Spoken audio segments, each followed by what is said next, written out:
My name is Stephen Halasnik, and I'm co-founder and managing partner of Financing Solutions. Financing Solutions is a leading provider of lines of credit to nonprofits. Our line of credit program is easy, inexpensive, and costs nothing until used, making it a great cash backup plan for your nonprofit. And if anybody, certainly all of our listeners have gone through the pandemic, we know that unexpected things happen. And the good thing to do is to have maybe a backup plan in place. And the line of credit is perfect for that type of scenario, especially because it doesn't cost anything to get it in place. If you'd like to learn more about the program, please visit us at nonprofitmbapodcast.com.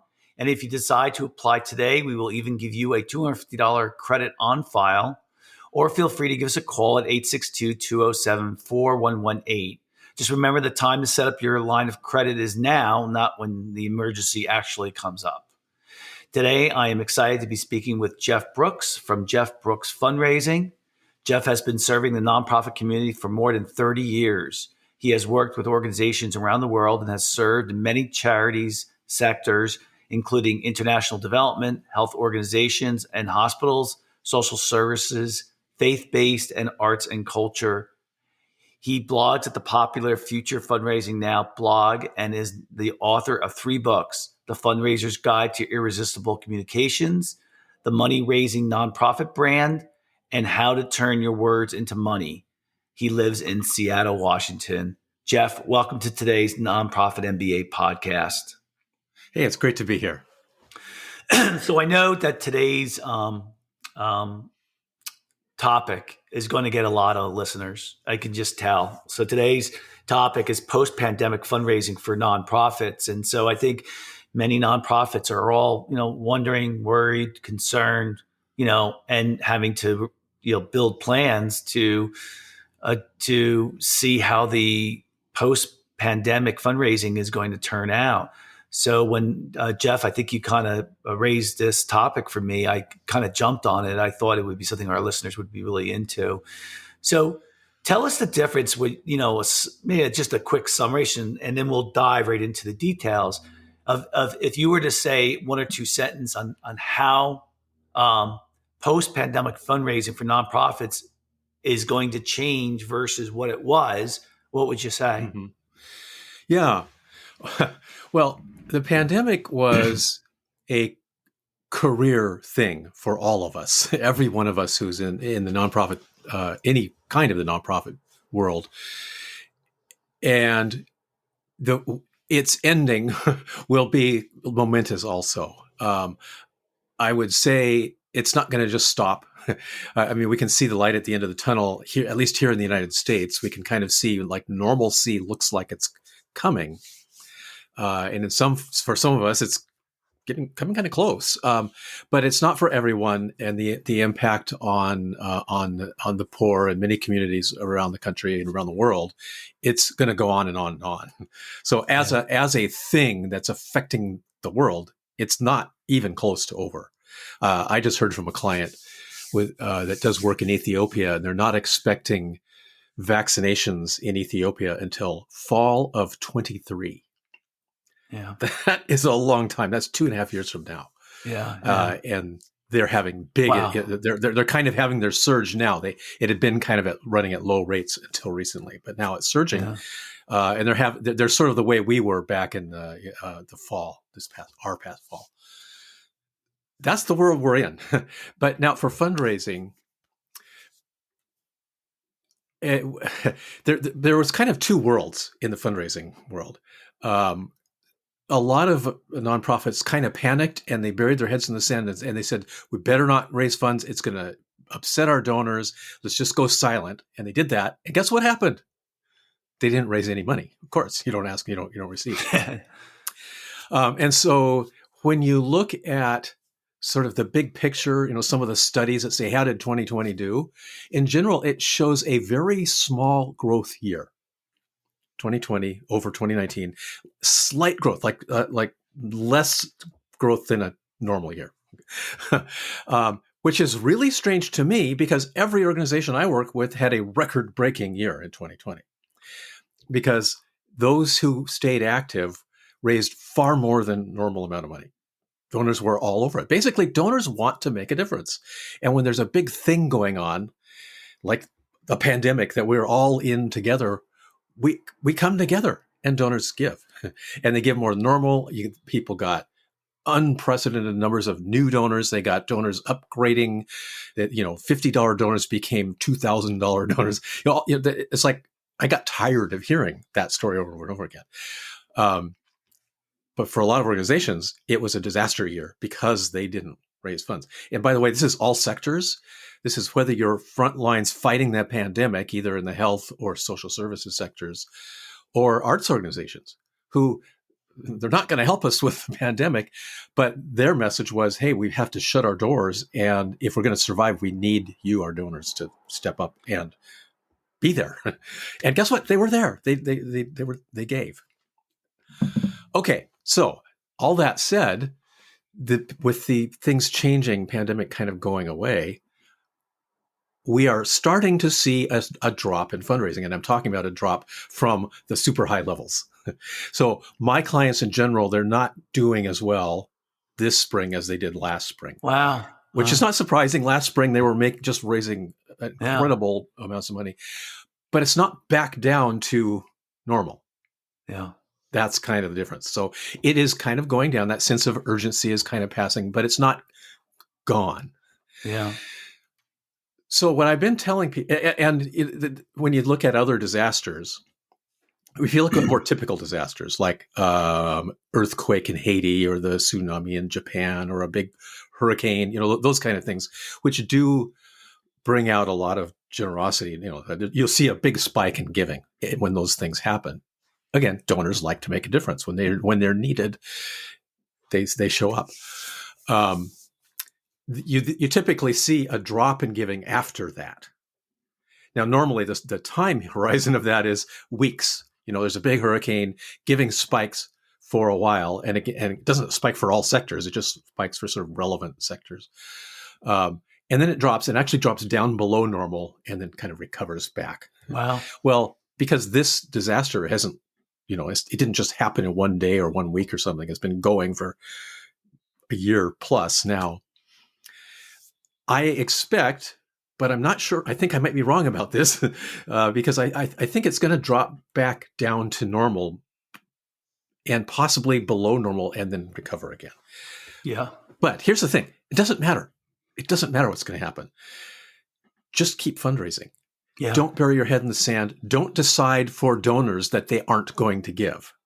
Yeah. And because I think that's the mistake that so many people made. They said, I know, I understand, I have a unique insight into the minds of all my donors, and they are not going to be able to give. They're going to freak out if I even talk to them. Well, guess what? You were really wrong if you thought that. Yeah. Because you can't read their minds. And actually, if you had more experience in the fundraising field, you realize, yeah, donors tend to step up. I've never encountered a emergency important situation where donors didn't step up. Yeah, I guess it depends on your donor base, right? If your donor base is the upper echelon, maybe it doesn't have to be the top 5%, but maybe the top 20% of income, then then the pandemic, and let's be clear what the pandemic was. It was a recession too. Yeah. So, but the people who were in the top 20%, maybe that's a little too low. They didn't get hurt financially as much. That's so true. If your donor base is in the top 5%, is the top 20%, I don't know what the right number is, then your donor base was willing to step up because they knew that the nonprofit sector needed help. However, if your donor base is below that level, let's face it, those are typically maybe people who are giving less big dollars, right? Yeah. They probably didn't give you as much money, and you probably went down. And so maybe it was an awakening for people who said, you know what, we can't survive on these little donations anymore. Would you agree with that? Yeah, partly. I think maybe more important than wealth to us, the demographic that's more important than wealth is age. And because donors are older, on the whole, quite a bit older on the Yeah. whole. Older people were very much less impacted financially. They were Yeah. health impact was very high, but financially, because if you're retired, it's like your income just stayed the same. Yeah. The people who were really impacted tend to be lower age and lower income people who lost jobs and lost income and were in a really bad place, and many of them still are. So I think that is one of the reasons donors just kept giving, because it Yeah. had no impact. Now, interestingly, if you look back at the financial crisis, 08, 07, 08, 09, Yeah. Yeah. that hit upper donor giving really hard because Uh, it hit investments really uh, hard. uh, So we did see a drop in upper donor giving, and not as much of a drop from more typical donors. In yeah. this case, we really didn't see a meaningful No. drop from anyone. I imagine there are organizations out there who have like an unusually large database of young donors. They may have seen it hit them hard because a lot of younger people lost work, Yeah. um, and still are out of work, so they could still be suffering. But we tend to see that it's older people have a sort of slightly different life because their finances are different, so they don't see, they're just getting an income, right? Yeah. And so they're not dependent on the market to make that much difference for them. From the clients you work with, I know this is a strange question, but how quickly do they recognize what's going on with fundraising, with why it's either up or it's down? So like, and what made me think of that is like, you've already given us a couple of good insights, but the fact that if the market is going up is the indication, stock market's going up is an indication that your donations are probably going to do well. If the stock market's going down, it might not grow your fundraising might be a little bit affected. Yeah. Uh, are people who are in charge of fundraising or executive directors, do they pick up on that real usually super fast? um, some do, some don't. Okay. Yeah, the market. If you look historically, you look at the Dow and you look at fundraising, and the two lines kind of follow each other. Although fundraising is kind of a lagging indicator, so you'll see its peaks and valleys a little behind the peaks and valleys Yeah. of the market. It sort of takes us a little while to catch up. I'd say the people who catch on that something is up quickest are those who are watching their online revenue, because that's the fastest form of fundraising. I mean, basically somebody decides to give and you have the revenue. That's right then. Mail takes longer. You have to do production, and then the mail has to come back, and you have to process. So there's like this lag of weeks in direct mail. Direct mail is by far the biggest source of nonprofit revenue. Now, interestingly, and I think this is another sort of important thing from the pandemic, is online revenue surged dramatically over the past year. It has been sort of growing at this sort of steady state, and in 2019, which is the last year where we have the big numbers, it was a little under 9% of revenue came in online for nonprofits. Now that's really low. I mean, every client I have, if they're trying at all to raise funds online, even if they're not trying very hard and not doing very much, they're above that. They tend to be at 10 or 15%. And those of my clients who are good at it are at 30 and 40% already. Okay. Yeah. Yeah. What that just tells you is a lot of organizations are really not doing anything online. But this year, I think with a combination of, there was this sort of fear at the beginning. I don't know if you remember this, but people were thinking, Yeah. are people not going to want to touch their mail? Yeah, I did it. Right? Yeah, sure.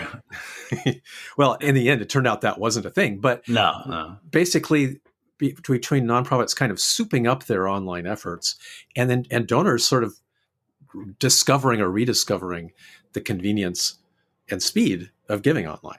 So depending on the study you look at, online giving surged by 20 to 30+% in 2020 over the previous year. Yeah. That doesn't really happen. That's record breaking. And the only other time I saw that happen that I remember back the Indian Ocean tsunami in Yeah. In yeah. 04, the very end of Yeah. 04. In And then there was Thailand? a hurricane. Yeah, Yeah. Thailand, Indian Ocean. Yeah. And then there was a hurricane here in the US a few weeks later. So two big disasters. Online giving surged then. Now, before that, it was really small, but it kind of became a meaningful thing then. And it didn't drop back down afterward. It went up and it kind of stayed. So I'm guessing that it has gone up by this meaningful amount and it's going to stay up. Yeah. What does that mean? That's important. What that means is a lot of donors have either diversified or switched their giving from offline to online. So you better be ready for that.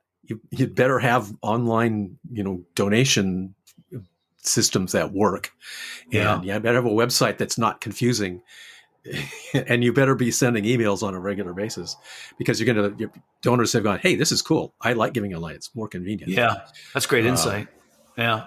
What do you think that there is any burnout going on right now from nonprofits that kind of survived the last year and, they really upped their game and they really worked super hard. And now they're kind of, they're either burnt out or they're kind of taking a breather. Yes. Well, I appreciate you asking that question because most people ask the other question, which is, do you think donors are burned out and they're going to stop giving? Oh, because I thought you were going to ask that when you started. And the answer to that one is no, they don't. It never happens. There's no such thing as donor burnout. Yeah. There is very much fundraiser burnout. And I have to say, I work with a lot of organizations. They're tired. It's been a tough, busy, painful year. They're working at home. A lot of nonprofit employees are young families. There's kids at home. I don't know how many meetings I've been in. I'm talking to somebody and a 7-year-old comes into the room whining about his math assignment. My kids are grown up, so I don't have that. I don't know how you keep on task when you've got kids at home. Kids aren't inert. They do their thing. So you've been running, and there've been people, my clients, I've been making them do more work. They say, hey, this is the time to work. And they've been doing it.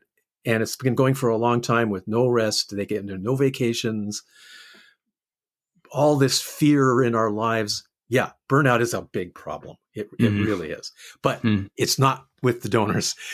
You can keep on fundraising. Your donors are all over it. And they always have been. They always will be. But you do need to deal with your own burnout.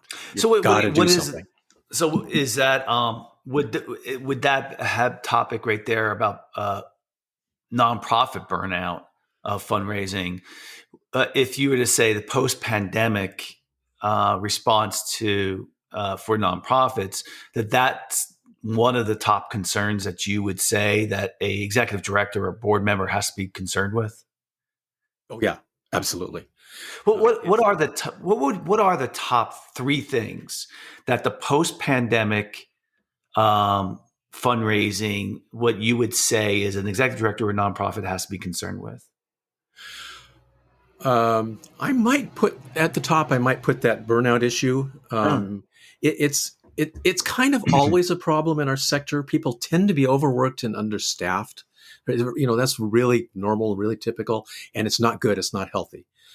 So I might put that. I would probably most of the time put that in the top 3, but it's more important than ever right now. Yeah. The second thing would be digital. Are you living in the digital world that it already was, but it really more than ever is now? Can you handle, can you serve your people online? It's different. It's not dramatically different. The messaging is pretty much the same, but the way everything works is different. And there's way too many nonprofit websites where you can't figure out how to donate, or you get to the page and it's really confusing and they're requiring phone numbers and like all this baloney that's keeping donors from giving. you better fix that. And and even if you're doing a good job, really concentrate now on upping your game digitally, and be thinking about, are we doing the right thing on social media? Social media is potentially a big deal for us. For the most part, we're not really doing it right. We're just like posting these inconsequential things that nobody's seeing because they're not interesting. Facebook basically will bury your boring stuff, and your people won't see it. And are you doing search? Are you optimizing your search? All those things. You really need to be on top of all that stuff. And I suppose the third is this is also ongoing, but we're in the midst of a changing of the guard. Boomers are sort of taking over the world of donors, because basically we're aging into it, and the older generation is passing, and it is. If you kind of look at the demographics, there's only a few more years where the older generation that's been our bread and butter for many decades will be all gone, like literally none of them left, and it will be taken over by mostly by boomers. Basically, to get really ruthless about it, you don't really have donors below age 55. Now, I know you do, but you don't have them in meaningful numbers that can drive organizational growth. And that's partly self-fulfilling because, like direct mail is such a great way to get people, and direct mail is an older people's medium. And there's things like that. And online, raising money online pushes your average age down, but it doesn't push it down into the young age. It just basically pushes it down to 60 and into the upper 50s, So I'd say be aware of that. Be thinking about this change of the guard. It also, behooves us to be on top of bequest fundraising, because there's a generation passing, like the hugest transfer of wealth in the history of the world is happening right now. And a lot of people are willing to put nonprofits in their will.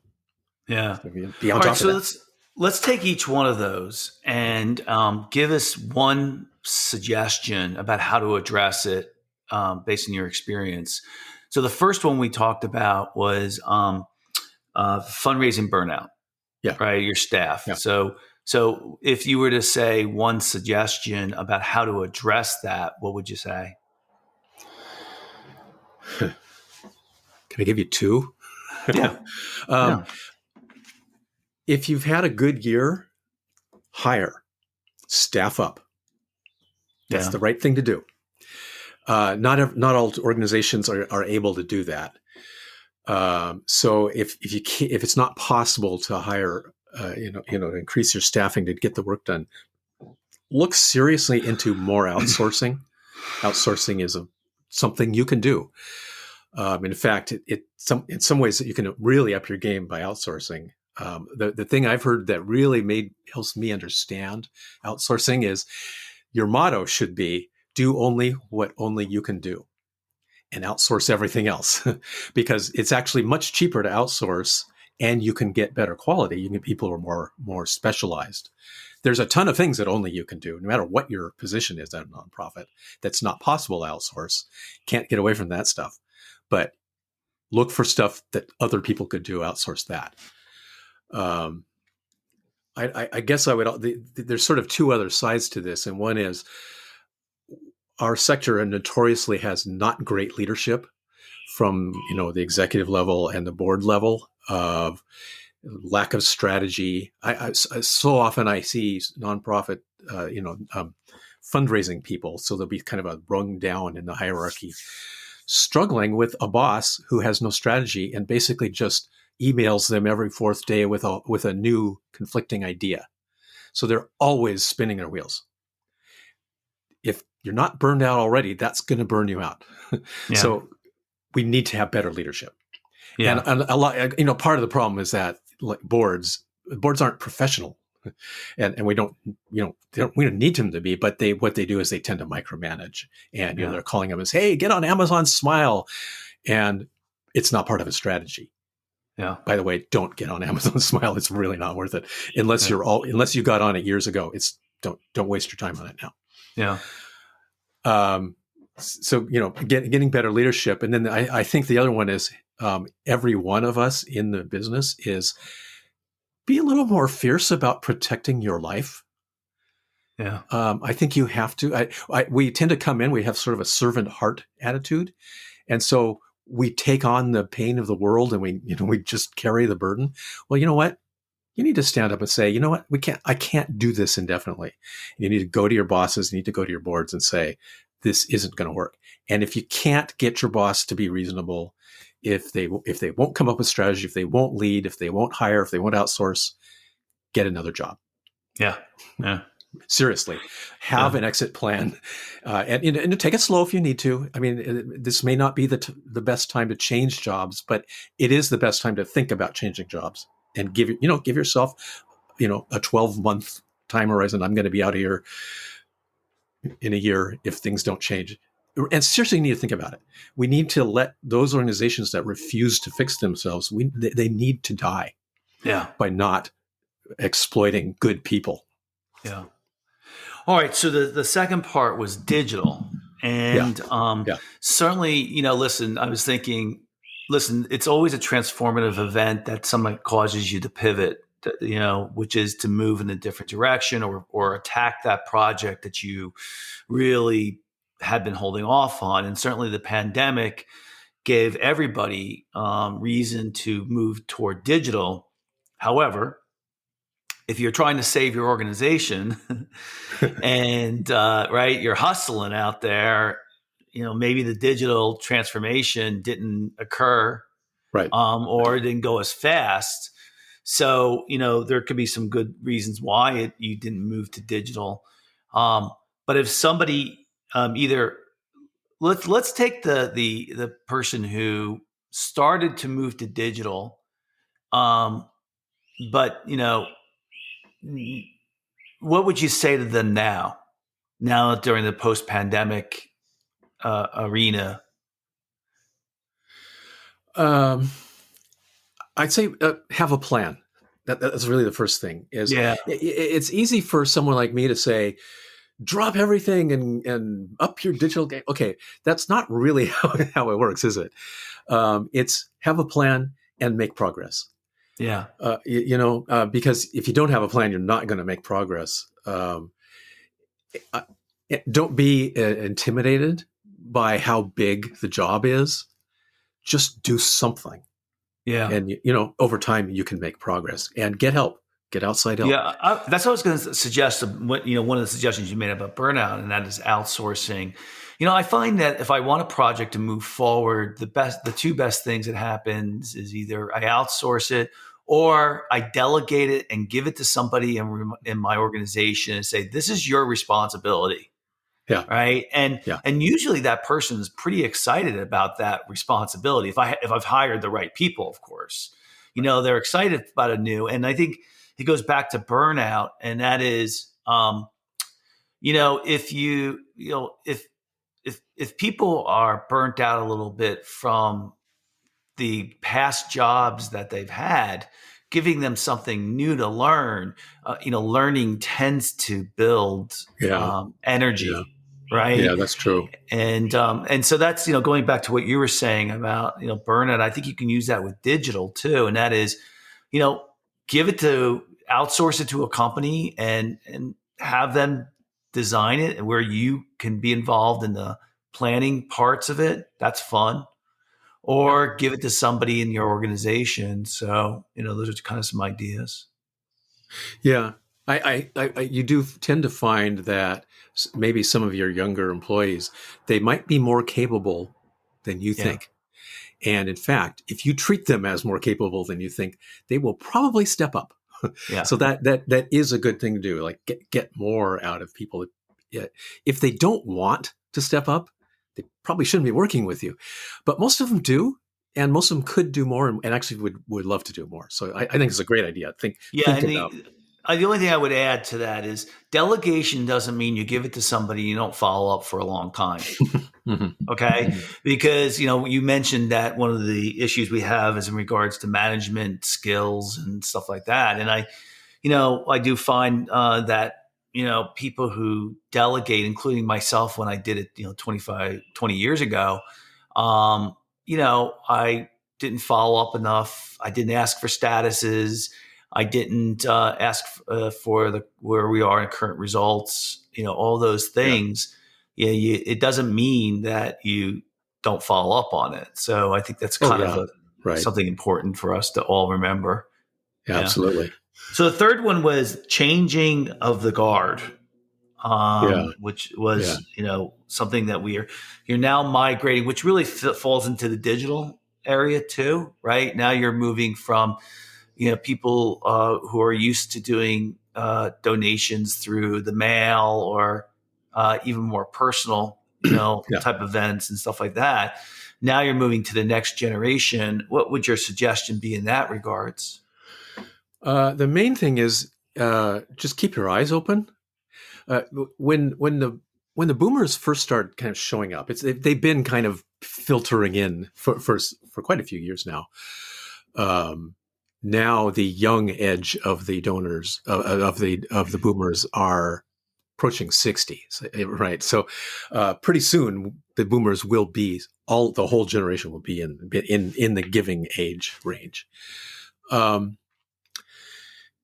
We thought back in the back in the day, we thought direct mail was going to collapse because boomers were Yeah. starting to. Well, it didn't, but it has got more difficult. It's got more difficult. The response rates have gone to a lower level. Fortunately, average gift size has gone up, and that's kind of partially made up for the drop in response. But combine that with faster than inflation costs. Printing costs have gone up faster than inflation. Postage has gone up faster than inflation. So it's more difficult than it used to be. Direct mail, Yeah. and it's our bread and butter for most of us. I think that does tell us you're going to have to learn more about digital. You're going to do more stuff on digital because it's more affordable and more donors are more native there. I used to say the world will really change when retired people all retired from jobs where they use computers, Yeah. and we're kind of there now. Yeah. Pretty much. The very first few years of my career, I had a typewriter, but soon after that, I had a computer. um, so people my age, I'm a late boomer, and my so-called retire. I don't think I'm going to retire. I think they'll carry me away, but my retirement age is approaching. But I'm comfortable online, so I'm going to be. I'm one of these people. I say I can't even find my checkbook. I don't even know how to give online, Yeah. offline anymore. I get a lot of direct mail, but I don't give through direct mail. That's becoming more and more and more normal. So you better be there for them. You'd better be able to, get those gifts online, interact with people online. And actually, one of the really amazing things that's happening is most online giving. I should be cautious about saying most because it varies, but a lot of online giving is driven by direct mail. That is, people get a piece of direct mail and then go online to give, which is really complicated for us. It's like, how do we know this gift that showed up online? How do we know it was driven by mail? Yeah. You can say, please go to this specific URL. That's the standard way to do it. But guess what? They don't cooperate with that. They don't necessarily do that. They Google Yeah. you, right? Yeah. And they end up somewhere on your site and they give. So you can really only kind of guess.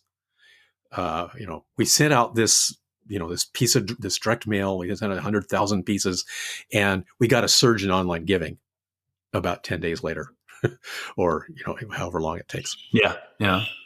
But you're approximating, so it's really hard, and you have to just be super on top of it and sort of manage that change. I mean, I think all of us who are a little bit older now, we've had to adapt to a variety of different changes, right? And that's life, right? I think as generations continue to go on, the pace of change accelerates. The thing that I noticed too, and me personally, I happen to adapt to change very, very well. However, if you go from 0 to 60, so in other words, let's just take the social media, right? The revolution of social media. If you didn't get involved in social media that much or at all, And then all of a sudden you have to, like 2 or 3 years later, start adapting to it. It's a big jump, Yeah, it is. right? It's a big jump. Yeah. And I think that happens with organizations as well. If they didn't get involved in something and then they have to speed up later, it's a much bigger jump than the incremental jumps that you've made along the way. So I'm going back to what you were saying, make a plan, right? Yeah. Say, Right. okay, Right. how are we going to address this new digital divide and this getting into these different age groups that are now coming in have different expectations? How are we going to get there?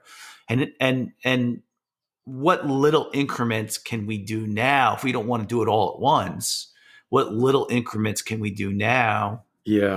to Yeah. get to get in the game, so to speak? Yeah. Yeah. Well, one thing you ought to do, and it's pretty easy, is if you don't have donors' email addresses, start getting them. Yeah, Start asking for them. yeah, Maybe do an append to your file to get them. Do what you have to do to get them. And then every time you do direct mail, I'm kind of assuming you do direct mail, and when you do that, always do an email campaign that goes along with it. And it's actually really easy. Don't reinvent the wheel. Just take your direct mail piece and copy and paste it into an email. Revise the language a little bit so it doesn't say send your gift now, but click here to give now. And basically that's going to work. And then do about 3 to 5 versions of it and email them over the course of a week, aiming at getting trying to get them close to the in-home date of the mail. Doesn't matter. You can't really time that perfectly, but yeah, that's an easy way to be online and offline together. yeah. And to take the investment you're making in offline fundraising and putting it in online. Yeah. And you'll learn a lot that way, and you'll get data and you'll get donors who want to give online. Yeah. Just to give you an example, my company, we actually, this is a company standpoint, but we went back to direct mail ages ago where we were doing all electronic advertising, Google AdWords, Google SEO, all that other stuff. And we knew early on that direct mail was going to be important. And the reason being is that our competitors stopped using direct mail. Oh, interesting. Huh. So it was actually it was the reverse. We were very strong in online. So that's something for some listeners who are doing all online to think direct mail hasn't gone away. No, it hasn't. No, right. And especially in that older age group, right? Right. That's right. So, the difference between online direct mail is direct mail has way more engagement, like 10 times the engagement that the mail that email does. Now, that's okay. You can afford low engagement because the cost of email is so low. That's kind of the trade-off you make. But you know what the best of all worlds is? Getting a donor who interacts with you both ways. Both ways. Mm-hmm. Right. Yeah. Because if the online donor gives a much higher average gift than a direct mail donor. And somebody who does both, like 3 to 4 times higher. Somebody who does both. Why do you think that is? Why do you think an online donor gives 3 to 4 more times? Actually, I don't know. Here's my theory. It's a younger person whose sort of sense of scale. Somebody who's 87, $20 is a princely amount of money. In sort of in their not really thinking clearly about it way. $20 for them in their prime was a lot of money. So it still kind of feels like a lot of money, even though it isn't. That's part of it. And it might be just sort of the ease of giving online just makes it easier. Hey, why not make it 100 instead of 50? I think there's just like a calculus. It could be too that, digital allows you to do more subscription based. So it's $20 a month instead of $100 a year, and I know it doesn't add up, but you do $20 a year times 12, people don't think $20 is very much, but $100 all at once might seem a lot more. So there's definitely that. That is the other. Yeah, that is important. Also, is that online donors show a little more propensity to become monthly donors Yeah. than male donors do. And so that's really good. Monthly donors, that's one of the holy grails for us Yeah. to Yeah. get people Sure. to become monthly. Yeah. Yeah. Better But for yeah, cash so flow. somebody who's you talk to online and offline and they interact with you both ways, you get that higher engagement and that higher gift amount.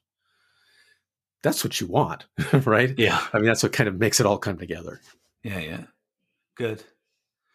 All right. Well, so we kind of ran out of time here, but we really covered, the really good stuff about the post-pandemic fundraising.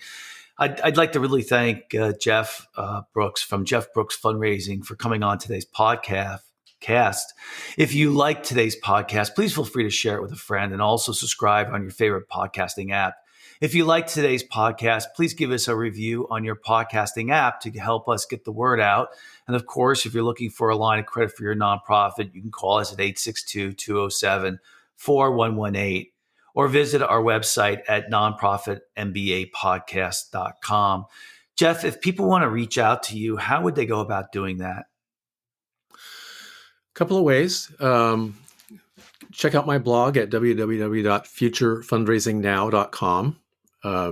Be a great way. I'm there all the time.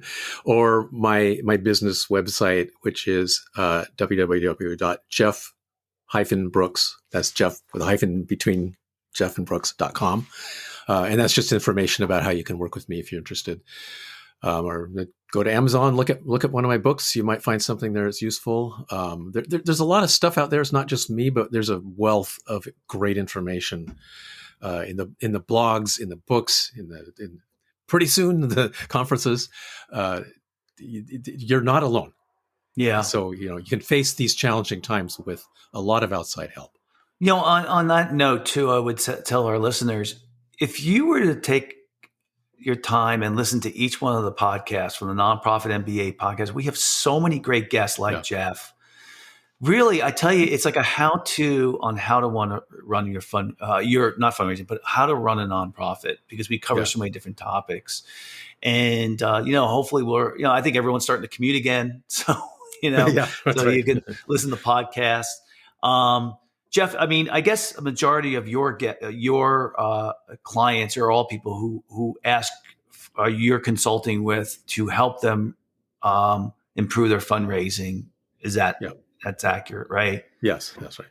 I mean, I can't understand why somebody wouldn't use someone like you, because if you're doing your job right, you're paying for yourself, in leaps and bounds. And so here we talked about outsourcing. This is an opportunity really to use an expert. So, well, I don't want to be self-serving, but yes, talk to me. I could, it could be well worth your time. And it's not just me. Yes, outsourcing is a smart thing to do. Unless you get really weirdly unlucky and get somebody inappropriate, it doesn't really happen that much. Look into it. Find out what it would cost to it could change your life. Yeah. And if nothing else, you don't have to say yes. You don't have to move forward. You can just get the information. Very good. So listen, Jeff, thanks for coming on board. Yeah, thank you. Thanks for having me. I say this at the end of every podcast. It just feels a little bit different now. I want to thank all of you for making the world a better place. It feels like we survived the rough part of the last 12 months.